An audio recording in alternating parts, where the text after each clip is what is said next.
आइए आज हम अरेनियस एसिड बेस थ्योरी के बारे में बात करते हैं। यह थ्योरी 1887 में स्वीडिश रसायनज्ञ स्वांटे अरेनियस द्वारा प्रस्तुत की गई थी। अरेनियस ने एसिड और बेस को परिभाषित करने का एक सरल तरीका दिया, जो आज भी रसायन विज्ञान में महत्वपूर्ण है।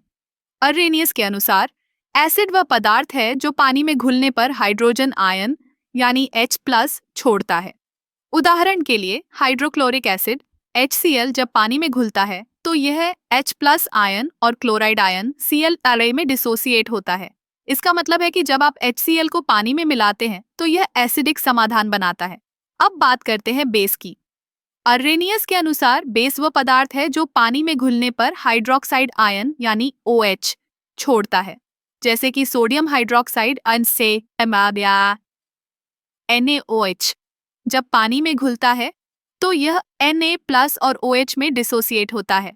इसका परिणाम एक बेसिक समाधान होता है। अब जब एसिड और बेस आपस में मिलते हैं तो वे एक न्यूट्रलाइजेशन प्रतिक्रिया करते हैं। इस प्रक्रिया में H+ और OH मिलकर पानी H2O बनाते हैं। यह एक बहुत ही दिलचस्प प्रक्रिया है क्योंकि इससे हमें यह समझने में मदद मिलती है कि कैसे एसिड और बेस एक दूसरे को संतुलित करते हैं। अरेनियस थ्योरी का एक बड़ा फायदा यह है कि यह रासायनिक प्रतिक्रियाओं को समझने में सरलता लाती है, लेकिन इसके कुछ सीमाएं भी हैं। उदाहरण के लिए, यह थ्योरी केवल पानी में घुलने वाले एसिड और बेस पर केंद्रित है। कुछ पदार्थ जैसे कि अमोनिया NH3 जो कि एक बेस है, पानी में OH नहीं छोड़ता, लेकिन फिर भी यह बेसिक गुण दिखाता है।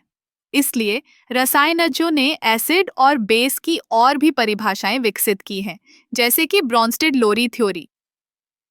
लेकिन अरेनियस की थ्योरी ने रसायन विज्ञान में एक मजबूत आधार प्रदान किया है।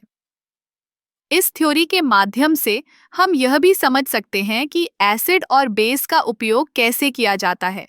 जैसे कि एसिड का उपयोग खाद्य पदार्थों में स्वाद बढ़ाने के लिए किया जाता है, जबकि बेस का उपयोग सफाई उत्पादों में किया जाता है।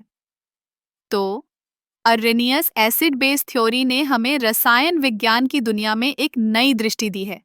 यह न केवल हमें रासायनिक प्रतिक्रियाओं को समझने में मदद करती है, बल्कि हमारे दैनिक जीवन में भी इन पदार्थों के महत्व को उजागर करती है।